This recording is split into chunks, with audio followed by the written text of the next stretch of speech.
Bismillahirrahmanirrahim. Assalamualaikum warahmatullahi wabarakatuh. Rabbi shrahli sadri wa yassirli amri wahlul 'uqdatam min lisani yafqahu qawli. Perkenalkan, nama saya Sahrul Muayyad Asidiki dengan NIM 2212100087 dari kelas PAIC semester 4. Jadi pada mata kuliah pengembangan kurikulum ini sebagai media bahan ajar, saya mengambil sebuah contoh poster atau desain infografis sebagai media agar mempermudah memahami melalui gambar. Nah, untuk materi pembelajaran tersebut yaitu bertema puasa yang mencakup klasifikasi konseptual, faktual, prosedural, dan metakognitif. Nah, tujuan pembelajarannya yaitu agar siswa dapat memahami pengertian puasa. Yang kedua, agar siswa mengetahui hikmah dan manfaat berpuasa. Yang ketiga, agar siswa mampu melaksanakan puasa dengan baik dan benar. Yang keempat, agar siswa mampu mengamalkan nilai-nilai yang terkandung dalam ibadah puasa. Nah, untuk materi pembelajarannya yaitu bertema puasa, klasifikasi konseptual yaitu ada pengertian puasa, rukun puasa, dan yang ketiga yaitu syarat sah puasa. Nah, untuk bagian klasifikasi faktual. Nah, yang pertama itu ada dalil-dalil Al-Quran tentang puasa. Nah, selanjutnya yaitu ada hikmah dan manfaat berpuasa. Selanjutnya itu tata cara pelaksanaan puasa yang benar. Dan yang terakhir yaitu hal-hal yang membatalkan puasa. Selanjutnya yaitu di bagian prosedural. Yang pertama ada niat berpuasa. Yang kedua, hal-hal yang harus diperhatikan saat berpuasa. Dan yang ketiga, yang selanjutnya yaitu bagian metakognitif. Nah, yang bagian metakognitif ini yaitu mengaitkan nilai-nilai puasa dengan kehidupan sehari-hari seperti kejujuran, disiplin, dan kepribadian terhadap sesama. Nah, langsung saja selanjutnya itu akan ditampilkan sebuah contoh desain infografis terkait materi puasa. Nah, untuk materi yang pertama yaitu bagian pengertian puasa. Kata puasa dipergunakan untuk menyebutkan arti dari as-saum dalam rukun Islam keempat. Dalam bahasa Arab disebut saum, siam yang berarti puasa. Dalam bahasa Arab dan Al-Quran puasa disebut saum atau siam yang berarti menahan diri dari sesuatu dan meninggalkan sesuatu atau mengendalikan diri. Nah, jadi secara umum pengertian puasa menurut bahasa adalah menahan diri atau mengendalikan diri baik dari makan, minum, berbicara, maupun saat bertingkah laku. Pengertian puasa secara terminologi, puasa banyak dikemukakan oleh para ahli bahwa puasa atau syam adalah suatu ibadah kepada Allah yang memiliki syarat dan rukun tertentu dengan jalan menahan diri dari segala keinginan, syahwat, perut, dan segala sesuatu yang masuk ke dalam kerongkongan, baik berupa makanan, minuman, atau semacamnya, sejak terbit fajar hingga terbenam matahari yang dilakukan oleh muslim dengan disertai yakin dan niat. Nah, selanjutnya yaitu ada landasan hukum berpuasa. Allah Subhanahu wa taala memerintahkan kita hambanya untuk beribadah kepadanya saat bulan Ramadan. Allah mewajibkan umat-umatnya untuk beriman dan menjalankan puasa sebagaimana dalam firman Allah surat Al-Baqarah ayat 183. A'udzu billahi minasyaitonir rajim. Bismillahirrahmanirrahim. Ya ayyuhalladzina amanu kutiba alaikumus syiyamu kama kutiba alal ladzina min qablikum la'allakum tattaqun. Artinya, wahai orang-orang yang beriman, diwajibkan atas kamu berpuasa sebagaimana diwajibkan atas orang-orang sebelum kamu agar kamu bertakwa. Quran Surat Al-Baqarah ayat 183. Berdasarkan ayat tersebut, tegas bahwa Allah mewajibkan berpuasa kepada hamba-hambanya yang beriman, sebagaimana Dia telah mewajibkan kepada para pemeluk agama sebelum mereka. Dia telah menerangkan sebab para pemeluk agama sebelum mereka dan menjelaskan faedah-faedah yang besar dan hikmah yang tinggi yang didapat dari orang-orang yang berpuasa, dan mempersiapkan jiwa orang yang berpuasa untuk mencapai derajat takwa kepada Allah dengan meninggalkan keinginan-keinginan yang dibolehkan demi mematuhi perintah Allah.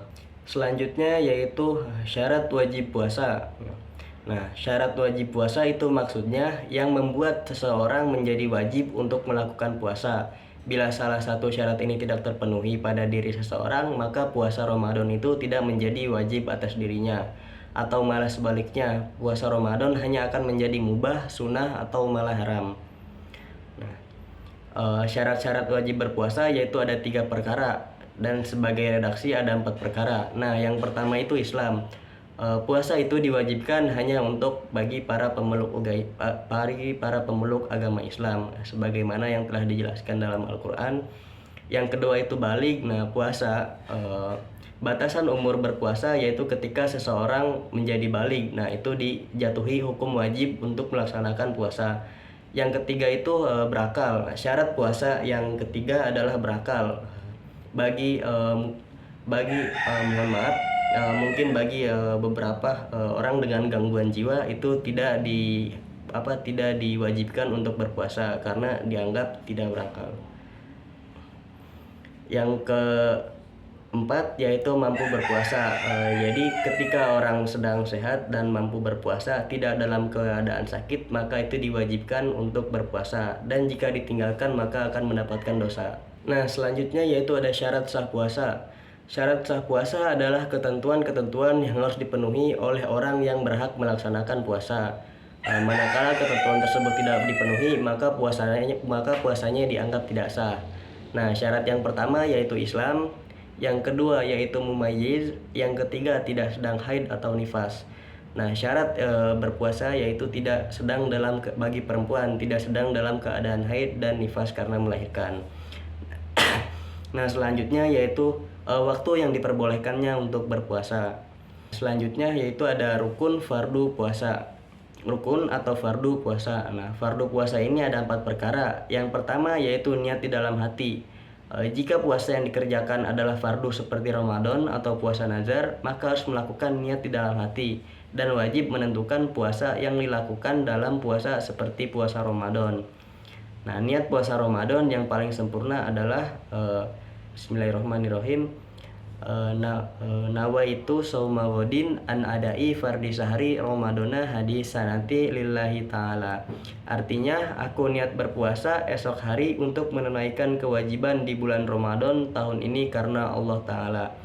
Nah, yang kedua yaitu menahan diri dari makan dan minum. Nah, walaupun perkara makan dan minum hanya sedikit, hal ini ketika ada unsur kesengajaan, jika seseorang yang melakukan dalam keadaan lupa atau tidak mengetahui, maka hukum puasanya tidak batal. Tapi jika dilakukan secara sengaja, maka hal tersebut akan membatalkan puasa.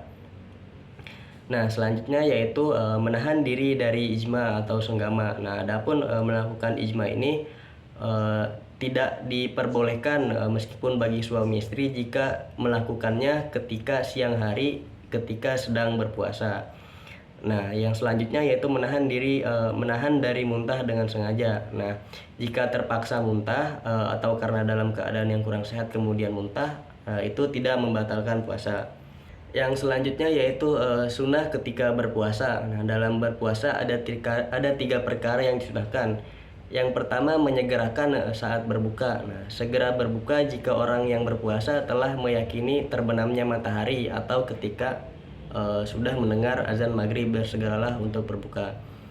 Dan yang kedua yaitu mengakhirkan makan sahur. Nah, sunnah-sunnah selanjutnya yaitu ketika sahur itu diakhirkan waktunya ketika masuknya waktu subuh. Jadi tidak tengah malam melaksanakan sahur atau jam 1 jam 2, tapi lebih sunnahnya itu diakhirkan waktunya ketika hendak mendekati waktu subuh.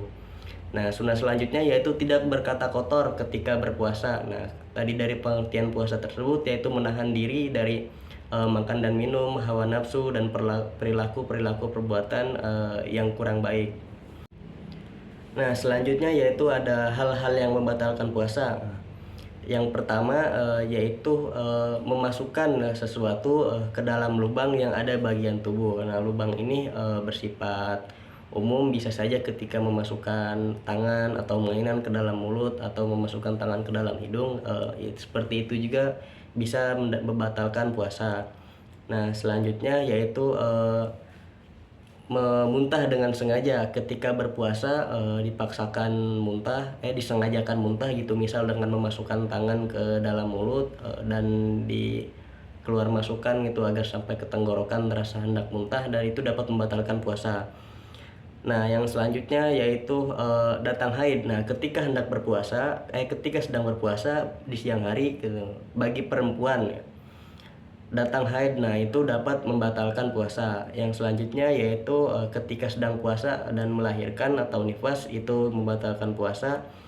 Dan ketika berpuasa tiba-tiba terjadi kecelakaan dan hilang akal, itu juga membatalkan puasa. Dan yang terakhir yaitu murtad, keluarnya seseorang dari agama Islam dapat menyebabkan batalnya berpuasa. Ya, sekian, kurang lebihnya mohon maaf. Wabillahi taufik wal hidayah. Assalamualaikum warahmatullahi wabarakatuh.